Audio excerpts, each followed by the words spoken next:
들어가기에 앞서서 형님들 추천 잘 한 번씩 부탁드리고, 이따가 유튜브로 보시게 될 분들도 구독이나 좋아요 좀 부탁 좀 드리겠습니다. 감사합니다. 아, 그리고 여기 왼쪽 오른쪽에 있는 것들을 다 이제 최신으로 업데이트를 했습니다.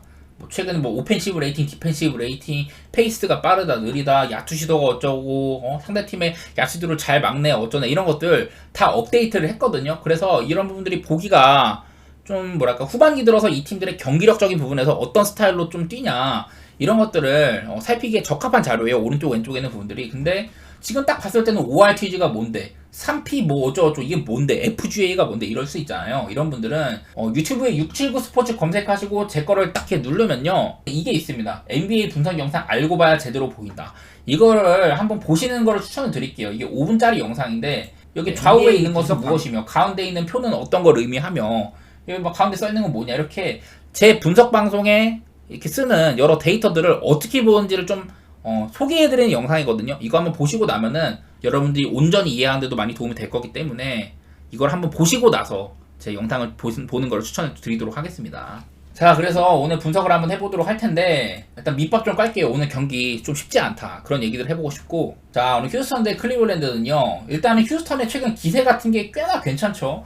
최근 이제 7경기 동안 6승 1패를 달리고 있는 휴스턴이다. 다만 그 7경기 동안 피닉스, 샌안토니오, 클리퍼스, 포틀랜드, 세크라멘토, 샌안토니오, 워싱턴, 조금 하위권 팀들을 많이 만나긴 했어. 내일은 또 상대가 클리블랜드잖아요.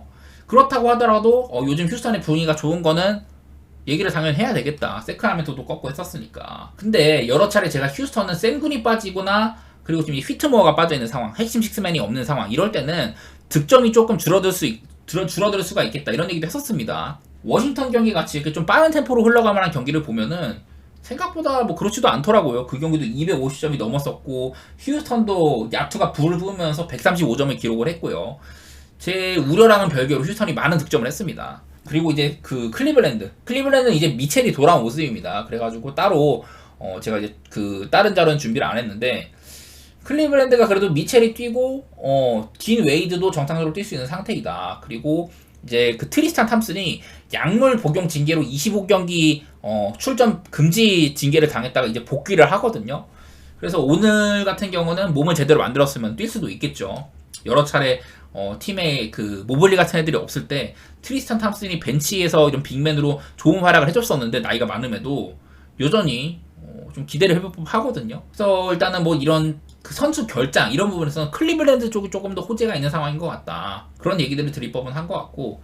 근데 이제 아래쪽에 있는 최근 스탯 같은 것도 보면은 휴스턴이 최근 7경기 동안, 이제 이거를 좀 후반기 전체로 뭉뚱그리지 않고 최근으로 봤는데, 아까 말했던 휴스턴이 최근 7경기 6승 1패를 하고 있는 기간 동안 지표들이 꽤 괜찮게 찍히죠. 뭐 야투나 3점슛 효율이 썩 좋지는 않지만은 득점 자체는 5등 정도로 많았다. 그리고 리그에서 지금 3점슛을 3번째로 잘 틀어맞고 있는 중이고, 수비적으로도 109점가량 실점을 했다. 그래서 마진상으로는 플러스 8.3점가량 이렇게 된다. 한마디로 휴스턴이 뭐 전반기나 뭐 이럴 때 진짜 전반기 극초반에 좀 좋았었는데, 그러다가 또 이렇게 좀 팀이 가라앉았잖아요. 요즘엔 센군도 없는데 그래도 나름대로 괜찮은 상태에 있다. 이런 것들은 주목을 할 만한 것 같습니다. 반대로 클리블랜드는 미첼이 종종 결장을 해왔지만은 직전 경기 뭐 뉴올리언스를 116대 95, 딱 클리블랜드다운 스타일로 격파를 하기도 했거든요. 하지만은 뭐 피닉스한테 패배, 브루클린한테 패배, 애틀랜타, 뉴욕, 뭐 시카고 이런 팀들한테 후반기에 패배한 것들을 보면은 클리블랜드가 막 동부에서 확고한 이런 작년 같은 모습, 그런 것들은 보여주지 못하고 있다. 결장도 많은 상태이고. 그래서 저는 그냥 이 경기는요, 솔직히 어렵다고 생각을 하는데, 그냥 휴스턴이 홈인데다가, 휴스턴이 뭐 원정이랑 홈 차이도 굉장히 심한 팀이잖아요. 올 시즌에 벌써 홈에서 22승 11패, 원정 9승 24패. 홈으로 오면은 득점이 5점이 많아지고 실점은 6점이 줄어든다. 이런 식으로 거의 뭐 홈으로 오면 11점가량 경기력이 좋아지는 편이에요. 저는 한번 프렌 쪽으로 보고 싶네요. 휴스턴 쪽으로. 휴프로로 보고, 그리고 언더오버는 저는 216.5면은 요즘에 휴스턴을 봤을 때 좀 기단 낮은 것 같아. 기준점이. 제가 뭐 센군이 빠지면 휴스턴의 언더오버가 막 10점가량 언더로 갈 수 있다 이랬는데, 근데 뭐 요즘 경기를 보면은 꼭 그렇지도 않은 것 같더라고요. 물론 뭐 직전 상대가 워싱턴이라서 그런지는 모르겠지만은, 그래도 저는 한번 이 경기는 오바 쪽으로 한번 내다보도록 하겠습니다. 다음 이제 뉴올리언스 대 포틀랜드인데, 이 경기는 기준점이 너무 악랄한 것 같아요. 아무리 지금 뉴올리언스가 강하다곤 하지만 13.5만이나 받을 정도가, 난 그런 생각은 드네. 일단은 포틀랜드 네이버 에이튼도 뛸 수 있고 스쿠데슨도 복귀를 했고 앰퍼니 사이먼스가 직전 경기 결장했지만 내일은 뛸 수 있다고 하거든요. 이러면은 그래도 포틀랜드가 득점을 할 만한 선수들은 덜어 있는 편이다. 물론 지금 브록든 없고 그랜트 없고 이런 상태이긴 하지만은 포틀랜드가 그래도 득점을 할 만한 선수는 꽤나 있는 편이거든요. 그리고 뭐 브록던이 빠지면은 팀적으로 뭐 언더 쪽으로 조금 간다 그런 거 있긴 하지만은 따로 너무 이제 길게 살펴봤기 때문에 따로 준비는 안 했고. 자, 뉴올리언스는 백투백이에요. 뉴올리언스가 물론 이제 맞대결상으로 포틀랜드한테 최근 8경기 7승 1패로 굉장히 강했다. 이런 것들은 있긴 있습니다만은 백투백일 때 뉴올리언스는 전적이 좋지는 않은 편입니다. 백투백 10번 중에 4승 6패였었고 팀에는 백투백일 때 관리를 받는 편인 자이언도 있고 맥컬럼도 기흉이나 이런 것들 때문에 관리받기도 하고 좀 뉴올리언스의 결장 변수 같은 것들도 생각은 해야 돼요. 내일 뭐 딱히 아직 그런 얘기는 없긴 하지만은 어쨌든 뉴올이 백투백일 때 썩 좋지 않았다. 전반기에 그 후반기 시작하고 나서 뉴올리언스가 왼쪽에 있는 거 오펜시브 레이팅 10등 디펜시브 레이팅 전체 1등 그래서 넷 레이팅상으로 4등에 해당하는 되게 강팀이에요 뉴올리언스가. 근데 제가 이 기록은 약간 맹점이 있는 게 뉴올리언스가 최근에 상대한 팀들이 약간 좀 삐리하더라. 안 좋았던 시기에 마이애미라든지 그 브런슨이 없는 뉴욕, 시카고, 좀 이제 삐리했던 인디애나, 반지가 없는 토론토, 엔비드 맥시 둘 다 없던 필라델피아, 트레이형 없는 애틀랜타 이런 팀들 막 상대하고 했어가지고 뉴올리언스의 후반기 기록 자체가 좋기는 하나 상대했던 팀들이 조금 레벨로가 떨어진다 그런 얘기를 해볼 하거든요. 그리고 포틀랜드는 요즘 보면은 얘네들이 생각보다 점수가 좀 난다 그런 얘기도 했던 것 같아. 아래쪽 보시면은 포틀랜드가 뭐 후반기도 그렇고 최근 7경기 동안 2승 5패거든요 근데 2승 5패를 박았는데 평균적으로 득점 109.6점 거의 한 110점이죠 실점은 116.6점. 물론 뉴올리언스가 지금 상당히 좋은 수비팀이기 때문에 포틀랜드에 이런 110점가량 넣어주는 득점을 조금 줄일 수 있지 않겠냐 그럴 수도 있겠지만은 근데 나는 그래도 213.5는 너무 낮은 게 아닌가. 백투백 뉴올리언스도 조금 걱정이 되는 편이고 저는 이 경기 한번 포트 프렌 쪽으로 그리고 오바 이렇게 한번 내다보도록 할게요. 다음 경기 이제 인디애나 대 브루클린 경기인데 얘는 이거 브루클린이 조금 뭐 살아날 조짐이 보이는 것 같기도 하고 해가지고 어려운 편이긴 한 것 같아요. 그리고 인디애나의 올 시즌 가장 큰 장점 요즘엔 인디애나가 3점 강팀은 아니거든요. 보면 뭐 최근 5경기 동안 3주수는 18점 정도밖에 안 돼 평범한 편인데 그래서 인디애나의 최고 강점은 상대팀의 리머텍이거든요. 근데 하필이면 브루클린이 클렉스턴 블락킹 능력이 좋은 선수고 수비 능력만으로 올 루키 디펜시브 팀에 들어갔던 그런 클렉스턴이 버티고 있는 데다가 뭐 공수 겸장인 미칼 브리지스 뭐 DFS 슈로더도 그렇고 좋은 선수들이 많이 있습니다 수비적으로. 그리고 여기다가 뭐 로니 워커 같이 벤치에서 화력을 더해줄 수 있는 선수 캠 토마스도 요즘에 터지고 있는 편이고 이래갖고 브루클린이 사실 인디애나한테 상성적으로 저는 나쁠 건 없다고 생각을 해요. 그런 것도 얘기하면 한 것 같고 워낙에 이제 할리버튼이 많이 부진하다. 아직 인디애나가 사실은 저는 이 시약함을 데려오기 위해 여러 선수를 방출했잖아요. 버디 힐드도 팔고 그러면서 나는 얘네들이 시즌 초반에 색깔이 오히려 나았다. 진짜 닭공농구를 하던 시절 그때가 오히려 초강팀급들도 많이 잡고 경쟁력이 있던 시절이 아닌가. 요즘에는 인디애나가 그때만큼은 못하기 때문에 저는 이 경기는 8.5 기준점? 어쩌면 좀 브루클린 프렌을 볼 법도 하다. 근데 저는 뭐 그냥 승패 같은 거는 패스를 하고 싶고 그냥 오바 정도만 좀 내다보도록 할게요. 오바를 보는 거는 아무래도 229.5 사실 좀 높게는 느껴지는데 나는 근데 그렇다고 이 경기를 230 미만을 보기도 좀 그렇고 브루클린도 터지면 터지는 팀이라서 저는 사실 이 경기 좀 패스하고 싶은 입장이 있는데 어렵네요. 그냥 브루클린의 프렌 쪽으로 한번 보겠습니다. 근데 눈에 보이는 거는 브루클린이 상대팀을 최대한 못 던지게 하더라. 상대팀의 야투 시도를 80.8회로 리그에서 세 번째로 적게 제한시키는 편이고 3점 시도 역시 많이 제한을 하더라. 인디애나가요 최근 경기들에서 좀 언더 게임이 덜어 있었어요. 그때 올랜도나 오클라호마 이런 수비가 세다는 팀들한테 언더가 좀 있었는데 그때 보면은 물론 두 경기 다 승리를 하긴 했으나 3점슛을 30번도 안 던졌거든요. 그때 뭐 3점슛도 많이 안 던지기도 했고 야투율도 좋지 않았었고 뭐 그랬어가지고 언더가 나긴 났는데 브루클린도 엄밀히 따지면은 상대팀을 최대한 못 던지게 한다. 그런 면에서는 언더가 날만한 경기이기도 해요. 이래갖고 이 경기가 되게 어려운데 그렇다고 뭐 이 경기를 대단히 챙겨갈 만하다 반드시 가야 된다 이렇게까지는 안 느낄 것 같고 그냥 이 경기는 별로 저는 가고 싶은 마음은 크게 없는 것 같아요. 그 다음에 필라델피아 대 샬럿 경기. 필라델피아가 오늘도 뭐 해리스가 지금 퀘셔너블이죠. 제가 몇 번 해리스가 $4,000만 달러의 연봉을 수령한 선수지만은 경기 내적인 장악력이 너무 별로다. 영향력이 없다. 요즘에 이제 뭐 필라델피아는 맥시가 있고 없고 이런 것들 천석 살펴봐드리고 했는데 일단은 필라델피아의 최근 득점력이 너무 어설프죠. 최근 6경기 동안 95.7점밖에 못 넣었다. 물론 여기에는 뉴욕 닉스와의 두 차례 경기, 두 경기에서 79점밖에 기록을 못했어요. 한 번은 이기고 한 번은 지고. 그리고 뭐 뉴올리언스한테 95점으로 막힌 경기도 있었고 그런 경기들이었어가지고 일단은 필라델피아의 이런 화력 너무 좀 걱정이 되는 상태이다. 리그에서 득점력도 가장 떨어지고 야투율도 가장 떨어지고 3점도 20등 별로 좋지가 않아요. 반면에 뭐 수비적으로는 오히려 괜찮게 찍히더라. 최근 6경기 기준으로는. 근데 샬럿 역시 최근 7경기 기준으로는 실점 106점밖에 안 되고요. 득점은 여전히 별로야. 득점 여러 가지 지표에서 전부 다 하위권이죠. 그리고 리그에서 3점슛을 가장 잘 맞고 있는 팀이 샬럿이다. 안 그래도 좀 필라델피아가 최근 들어서는 3점슛이 너무 별로거든요. 최근 이제 4경기 직전 경기 미러키한테는 3점슛 35개 시도해갖고 17개 거의 50%에 가까운 확률로 꽂았어요. 근데 그 경기도 패배를 했었고 결국에는 뉴욕한테 33개 중에 8개 또 뉴욕전에 30개 중에 9개 뉴올리언스한테 37개 중에 9개 이런 식이었는데 내일은 더구나 샬럿이 리그에서 3점을 가장 잘 맞고 있는 팀이다. 후반기 전체로 봐도 31.8%로 1등 최근 7경기로 봐도 31%로 1등 뭐 이런 식이어가지고 샬럿을 좀 괜찮게 볼 여지가 덜어 있다 싶어요. 저는요. 그래서 저는 이 경기는 샬럿의 프렌 쪽에다가 한번 언더로 가보도록 하겠습니다. 근데 이 경기는 조금 의심이 되는 게 뭐냐면은 내일 이제 라멜로가 복귀할 수도 있다고 하거든요. 그런 점들이 나는 조금 걱정이 되네. 그래도 라멜로가 있을 때가 팀적으로 그런 마진상으로도 플러스가 되고 오바 쪽으로도 한 8, 9점 가량 가거든요. 그런 것들 때문에 이 경기는 사실 라멜로의 출전이 좀 의심이 된다.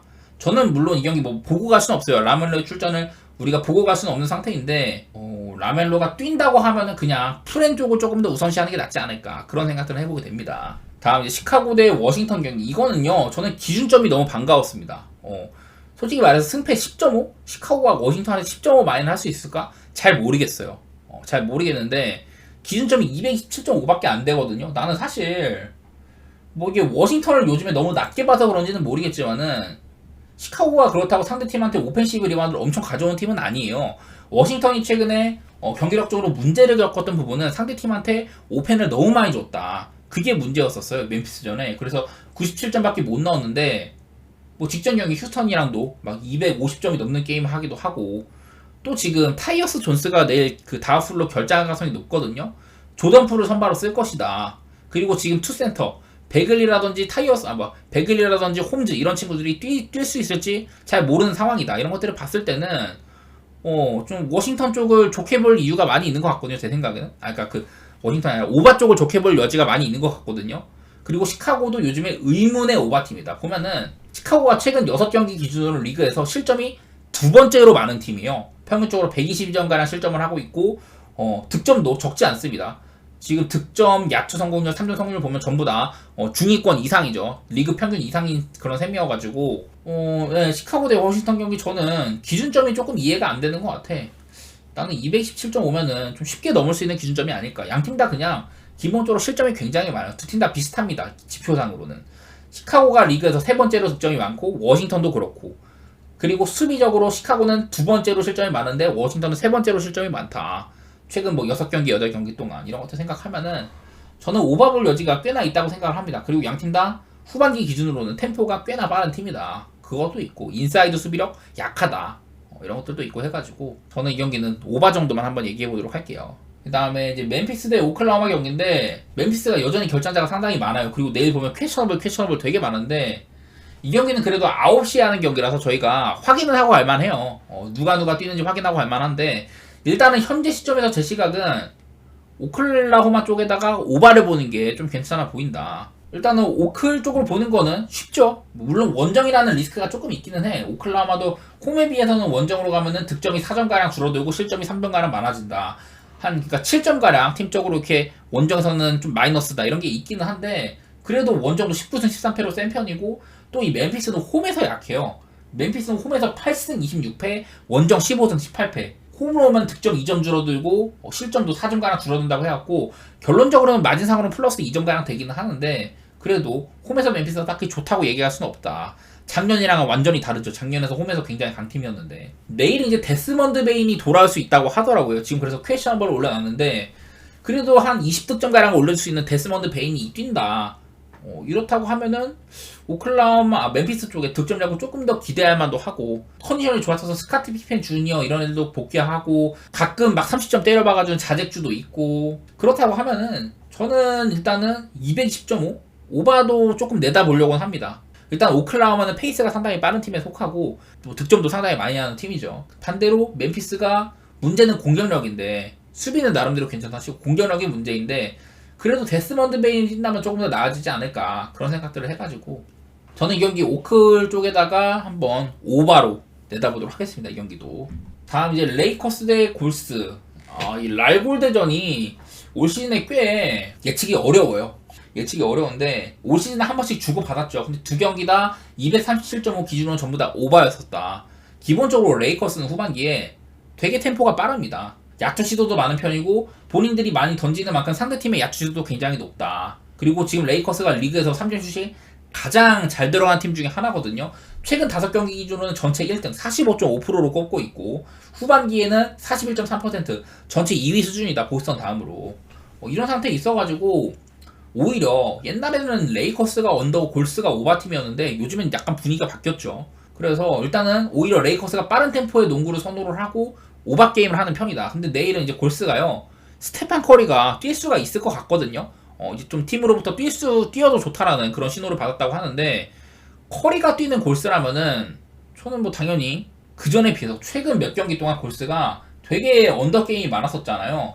직전 이제 댈러스와의 경기도 의문의 언더 게임 208점밖에 안 났었고 샌안토니오전 214점 그 전에 또 한번 샌안토니오는 이때는 오바 239점가량 났는데 커리가 빠진 기간 동안 이렇게 언더가 많았다. 다만 내일은 커리가 돌아온다? 외곽 빈도도 높아지고 커리한테 이렇게 수비가 붙는 만큼 반대편에서 찬스도 많이 나고 골스의 시스템 농구가 나올 수 있다 이런 생각을 할만 하잖아요. 그리고 벤치에서는 크리스 폴이나 뭐 탐슨 같은 애들이 다시 또 부를 뿐만도 하고 여러 뭐 투잭대라든지 요즘에 핫한 선수들이 많이 있으니까 저는 이 경기 사실 승패 방향은 어렵긴 한데 근데 나는 오바는 나쁘지 않은 것 같아.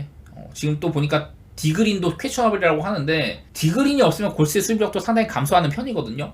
역시나 내일 선수 출전 유무 같은 걸 따져봐야겠습니다만은 일단 현재 시점에서는 오바가 나쁘지 않은 것 같다. 그런 얘기들을 해볼 수 있을 것 같네요. 저는요.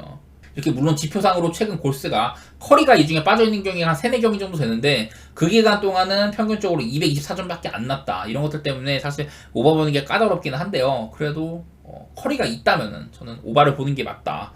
그런 생각을 드릴 것 같습니다. 그리고 레이커스의 최근 3점 분위기가 아주 좋은 반면 골스는 3점 수비면에서 리그에서 4번째로 좋지 않다. 이런 것들도 있고 레이커스를 조금이라도 좋게 보도록 할게요. 근데 레이커스가 난 이기더라도 사실은 마행이 맞나 모르겠어. 이거 솔직히 승패는 어렵습니다. 저는. 다음 경기 유타 대 미네소타. 오늘 유타가 애틀랜타 상대로 의문의 오바 게임을 했습니다. 저는 오늘 마카넨도 없고 클락슨도 없어가지고 유타의 공격력이 반감되지 않을까 생각을 했는데 유타가 여러 이제 벤치 선수들이 뭐 주장 같은 애들이나 또 누구야 막 하여튼 막 10점 이상 두 자릿수 득점한 선수들이 되게 많았거든요.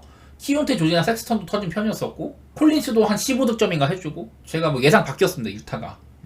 유타가 마카넨이 빠지면은 언더 쪽으로 12점가량 간다. 거기다가 조던 클락슨 팀의 핵심 스코어까지 빠진다. 이러면은 언더를 생각했는데 오늘 오바가 났죠. 그리고 내일은 유타가 백투백이긴 하지만은 내일도 마카넨이나 클락슨이 프로버블 뛸 수 있는 상태라고 하거든요. 이러면은 유타는 그동안이랑 완전히 바뀐 팀이 될 거예요. 확실히 좀 오바 쪽으로 갈 수 있다고 생각을 하고 더구나 미네소타가 지금 이제 카레서니 타운스가 없는 와중에 내일 고베어와 퀘셔너블이 있거든요.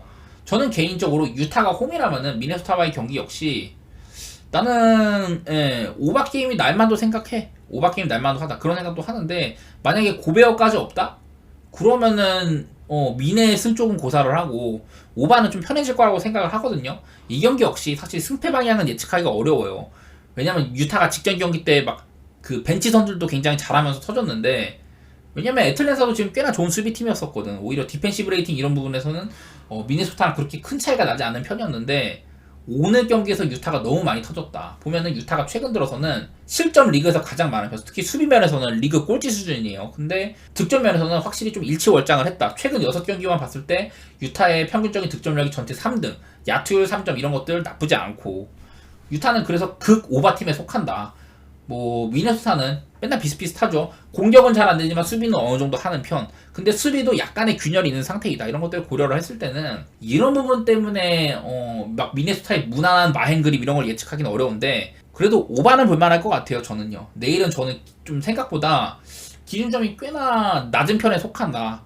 이런 생각들이 있어갖고, 예, 지금 고베어가 그리고 또 퀘셔너블이기 때문에 저는 이런 경기들이 미리 갈 만한 경기라고 생각을 해요. 팀에서 수비적인 역할을 담당해줄 수 있는 선수들이 예를 들어서 퀘셔너블에 있다. 그러면은 나는 오바를 갈 만하다고 생각해. 이런 경기들이 대표적이죠. 그리고 마지막으로 세크라멘토 대 뉴욕인데요. 뉴욕은 제가 아누노비 복귀 이후로는 완전히 다른 팀이 될 거다. 이런 얘기들을 많이 해드렸어요. 근데 내일은 뉴욕 닉스가 아누노비가 퀘셔너블입니다. 이게 가장 큰 문제예요. 확실히 뉴욕 닉스가 아누노비가 없었을 때 브런슨, 디빈치주, 조시와 여기다가 프레셔스, 아치우와 그리고 하텐슈타인 이런 친구들이 나름대로 분투를 했습니다. 뭐 하텐슈타인 말고 조시아트나 그 프레셔스, 아치우와 이런 애들은 출전 시간이 거의 40분에 달했어요. 디빈첸조도 말할 것도 없고, 뉴욕 닉스가 주전 선수를 엄청나게 갈아냈는데 그 결과 뉴욕 닉스가 굉장히 좀 부진한 와중에, 이 아누누비가 결장하면서 부진한 와중에 그래도 수비면에서는 전체 1위 수준이었거든요. 더구나 최근에 이제 아누누비가 돌아오면서 막 그 필라델피아를 70점대로 두 번이나 묶으면서 최근 6경기 동안 뉴욕 경기가 극 언더입니다. 극 언더. 득점 면에서도 100점이 안 되고 수비면에서는 상대팀을 90점 미만으로 묶고 있는 평균적으로 이런 상태이거든요. 최근 4경기 동안 포틀랜드 93점, 필라델피아 79, 필라델피아 79, 올랜도 74 이렇게 상대팀을 묶어왔어요. 물론 내일은 세크라멘토 다소간에 좀 빠른 템포의 농구를 하는 편인데다가 팍스라는 리그 거의 뭐 최고 수준에 달리는 선수도 있는 편이고, 그리고 도만타스 사보니스 인사이드에서 안정감을 더해줄 수 있는 빅맨, 그리고 외곽 지원도 꽤나 괜찮은 선수들 덜어 있죠. 제가 뭐 요즘에 키건 머레이나 케빈 허더 이런 친구들이 또 안 좋은 이런 야투 리듬에 빠져있다는 이런 얘기들 했었는데, 자 근데 내일 아누노비가 없다? 이거는 일단 뉴욕한테 좀 크게 언더에서는 균열이 생길 만한 그런 이슈이긴 해요. 방금 제가 고베어 말한 것처럼. 근데 나는 아누노비가 없더라도 뉴욕 닉스는 기본적으로 상대팀을 좀 빠른 템포의 농구를 못하게 한다. 좀 그리고 얘네들도 최대한 정리된 상태에서 공격을 하는, 좀 공격이 느린 편이에요. 그리고 은근히 오펜시브 리바운드가 많아. 조시아트도 그렇고 하텐슈타인도 그렇고. 그래서 상대팀의 공격 시도를 최대한 억제하는 그런 농구를 하고 있거든요. 뉴욕이. 페이스는 리그에서 가장 느리고. 이래가지고 아주 상반된, 세크라멘토는 평균적으로 막 232점가량 득점이 나는데 최근 8경기 동안, 반면에 뉴욕 닉스는 최근 6경기 동안 거의 뭐 한 180점대죠. 이 정도면은 190점도 안 나는 그런 모습이 있더라. 이런 것들을 생각하면 저는 언더 보는 게 조금 더 맞지 않을까. 아누노비가 없으면 조금 더 언더가 좀 무서워지긴 하겠지만은 저는 언더를 볼 것 같고요. 이거는 아누노비의 출전 여하에 따라서 나는 승패 방향이 바뀔 것 같은데, 아누노비가 없으면은 세크 쪽이 가져갈 수도 있을 것 같고, 아누노비가 뛴다? 그럼 전 뉴욕의 프렌도 한번 염두에 두도록 하겠습니다. 상성이 뉴욕 닉스가 세크한테 꽤나 괜찮아 보여요. 이 세크라멘토도 지금 최근에 한 2경기 정도는 129득점, 120득점 이렇게 막 신바람 농구 하고 있지만은, 뉴욕같이 좀 이렇게 안 뛰는 팀들, 그런 팀들한테는 좀 본인들의 강점 역습도 이렇게 안 터질 가능성이 있고 해가지고 저는 언더 쪽을 일단은 좀 좋게 보도록 하겠습니다. 이 경기도. 자, 오늘 축구는 제가 한 대여섯 경기 정도 얘기를 할 것 같은데, 라리가 4팀 중에서는 벨링엄 정도 말고는 크나큰 결장은 그렇게 뭐 확인되지 않는 걸로 보인다. 이 정도만 먼저 살펴보고요. 자, 오사수나 대 레알 마드리드. 다들 아시겠지만 레알 마드리드 제가 오랜 기간 이런 무패 행진 달리고 있다. 이런 늘 말씀드려요. 9월 달에 꼬마한테 한번 원정에서 패배한 이후로는 지금 쭉 모든 대회 기준으로 봐도 패배가 없습니다. 중간에 이것도 꼬마 원정에서 코파델레에서 패배한 거는 연장 가서 패배한 거기 때문에 저는 무승부로 치고, 긴 시간 동안 레알 마드리드가 이렇게 무패 행진 달리고 있거든요. 거의 이제 뭐 30경기 정도를 바라보고 있는 중이에요. 30경기 가까이 패배가 없는 레알 마드리드다. 이런 것들은 일단 알고 계시면 좋을 것 같고, 오늘 경기 또 원정이잖아요. 원정 성적 한번 볼게요. 원정 기준으로는 뭐 똑같죠. 꼬마한테 패한 거, 꼬마한테 또 이제 코파델레이에서 비긴 거, 이런 것들이 전부이기 때문에 이 정도 기간 동안 지금 패배가 없는 상황이다. 다만 최근 들어서는 제가 발렌시아 원정이 좀 빡세다고 했어요. 오랜 기간 동안 레알이 이제 그 지옥의 메스타야 원정 이런 것들이 유명했었는데, 발렌시아 원정에서 승리 못했었고 바이에카노한테도 비기고 이런 식으로 조금 아쉬움이 있습니다, 레알 마드리드가. 근데 오늘 이제 오사수나 상대로 한다고 하는데, 자, 뭐 이 경기는 이거를 얘기하려고 해요. 제가 방제에 걸어놓은 거 11년 동안 맞대결 15승 5무. 화면 보시면은 2011년 1월 딱 오사수나가 레알 상대로 홈에서 1대0으로 이긴 적이 있었는데, 그 이후로 뭐 양팀이 홈 원정 가릴 거 없이 레알 마드리드가 15승 5무를 달리고 있습니다. 그냥 천천히 쭉 보시면 돼요. 오사수나가 이렇게 진하게 표시된 기간이 아예 없어. 연승도 달리기도 하고. 예, 레알 마드리드가 오사수나 상대로는 꽤나 이런 강점들이 있어 왔어요. 15승 5무를 달리고 있다. 이런 상황이기 때문에 제가 뭐 저번에도 레알 마드리드 오사수나 이거 그 전반기 이 경기 때도 레알이 오사수나라는 특정팀 상대로 굉장히 강하다. 그리고 홈에서는 더욱더 강했다. 뭐 이런 것들 얘기를 했는데, 어쨌든 최근 오사수나 원정에서도요. 2경기 연속 승리 달리고 있기도 하고, 그전에도 이렇게 막 3연승 다 마헨으로 하기도 하고 뭐 이랬어갖고, 오늘 레알 마드리드는 오사수나 원정 발걸음이 뭐 무거운 편은 아니다. 그런 얘기들은 드릴 수가 있을 것 같아요. 근데 뭐 한창 호날두가 있을 때나 그럴 때도 종종 이제 무승부는 있어 왔다. 물론 무승부에 대한 리스크는 있고, 오늘 또 벨링엄이 없다. 이런 부분들은 레알을 막 썩 좋게 볼 수만은 없는 그런 것들이긴 한데, 그냥 레알 마드리드 쪽을 좋게 볼 것 같고, 더 나아가서 역대 기록 같은 거 살펴봤을 때는 마헨까지도 바라볼 법하다. 그런 얘기를 드리도록 하겠습니다. 그리고 다음 경기 이제 빌바오인데, 빌바오 경기는 이거를 봐야죠. 빌바오가 오늘 또 홈인데 홈에서 상당히 좋다. 가장 최근에 바르셀로나라는 다소간에 좀 까다로운 상대한테 무승부를 거두긴 했으나 올 시즌 빌바오는 홈에서 굉장히 막강하다는 점. 올 시즌 개막전쯤에 레알한테 홈에서 패배하긴 했지만은 그 이후로는 거의 뭐 이렇게 긴 기간 동안 계속해서 잘하고 있거든요. 거의 뭐 한 15경기 연속으로 무패인지, 뭐 코파델레도 중간중간에 덜어 있었고, 이런 상황이어가지고 빌바오를 안 좋게 볼 이유는 별로 없어요. 그렇다고 뭐 알라베스가 어떤 경쟁력이 있냐. 알라베스 지금 원정 성적인데 종종 이렇게 알메리아, 세비야 뭐 이런 팀들한테 승리를 거두긴 했습니다만은, 프리메라 리가만 따졌을 때는 지금 이런 상태이거든요. 올 시즌 여기서부터 해가지고 계속해서 막 무승리 행진 중이었다가 다소간에 흔들리던 시절 세비야가 그때 이겨봤었고, 알메리아라는 리그 꼴찌팀한테 3대0으로 하긴 했는데, 그렇다고 해서 알라베스가 딱히 원정에서 어떤 뭐 저력이 있다거나 그렇게 볼 여지는 별로 없는 것 같아요. 제가 뭐 여러 차례 에르네스토 발베르데 감독의 지도력도 믿음직스럽다, 축구 스타일 같은 것들도 공격적인 축구 일색 이런 것들 봤을 때는 빌바오를 좋게 볼 여지가 많이 있다. 그런 말씀 드리고 싶고, 빌바오 승리나 뭐 마헨까지도 한번 내다보도록 하겠습니다. 자, 다음 이제 바로 세리에아로 넘어가 볼 텐데, 오늘 세리에아는 저는 프로시노네 대 라치오 경기는 얘기를 안 할 것 같아요. 이 경기는. 왜냐면 이제 프로시노네 대 라치오는 좀 라치오 쪽에 안 좋은 게 있어. 뭐냐면은 라치오가 최근에 분위기가 너무 안 좋아가지고 합숙을 하려고 했어요. 원래 세리에아에는 합숙이라는 이런 그런 최후의 수단들이 존재합니다.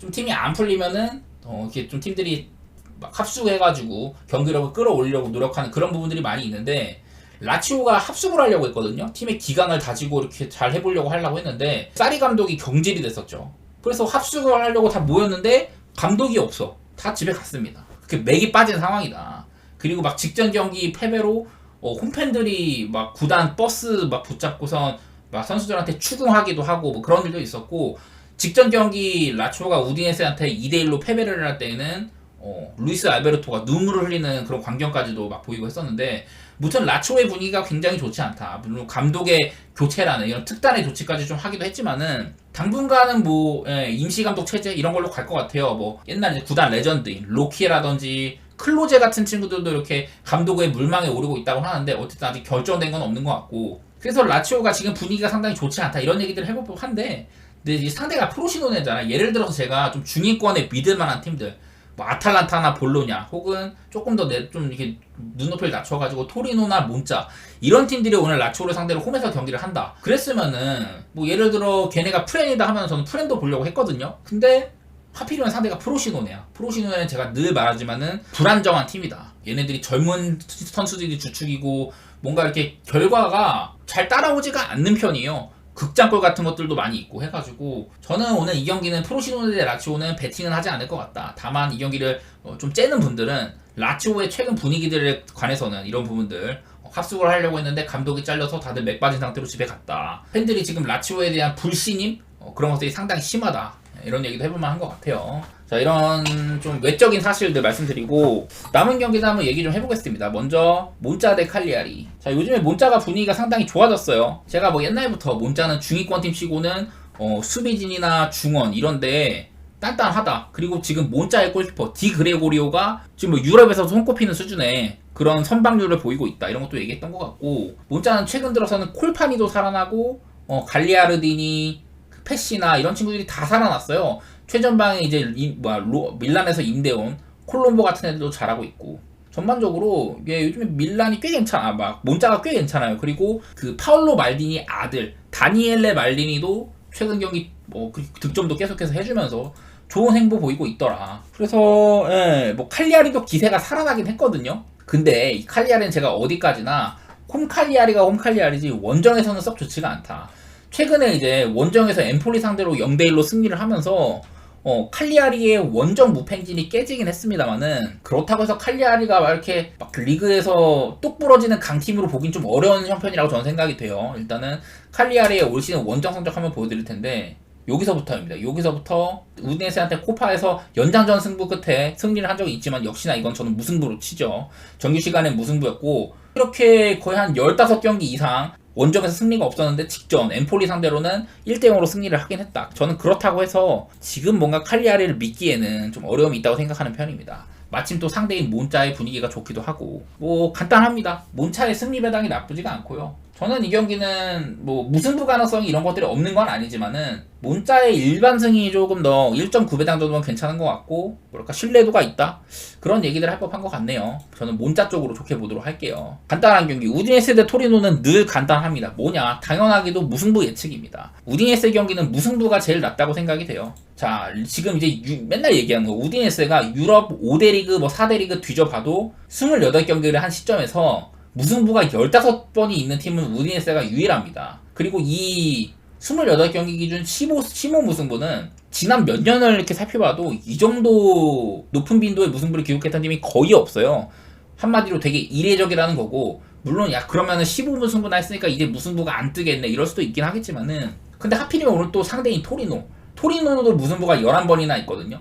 지금 세리에아에서 무승부가 두 번째로 많은 팀이 토리노예요. 그러니까 오늘 경기가 리그에서 무승부가 가장 많은 첫 번째 팀 우디네세와 두 번째 팀 토리노가 붙는 경기거든요. 토리노 최근에 2무승부 달리기도 있기도 하고, 그냥 긴 고민 안 했습니다. 이런 경기는 그냥 못 먹어도 무승부를 한번 찔러보는 게 맞지 않을까, 그 정도만 생각을 했고요. 배당상으로 토리노가 플랜을 받았는데 1.4일짜리 갈 바에는 그냥 무승부 화끈하게 찌르고 말겠습니다. 자, 이제 마지막으로 얘기하는 건 살레르니타나 대 레체 경기거든요. 이거 한번 보여드릴게요. 살레르니타나 대 레체, 지금 한눈에 봐도 양팀이 분위기가 굉장히 좋지 않구나 이런 것들이 느껴집니다. 왜냐면 양팀이, 레체는 가까스로 강등권 직전에 있습니다. 25승점으로 강등권 바로 위에 있는데, 얘네가 그래도 좀 시즌 초반에 벌어놓은 승점이 많아서 그래요. 하지만 최근에 좋지 않다는 점. 살레르니타나는 지금 독보적으로 꼴찌죠. 승점 14점으로 거의 뭐 강등이 유력합니다. 필리포 인자기가 팀을 뭐 구해내는 거를 실패를 하고 있다, 뭐 이런 소리 할 수 있는데, 최근 전적 같은 거 보고 얘기를 좀 하겠습니다. 살레르니타나 중간중간 이렇게 한번 살아나 했는데 안 좋아요.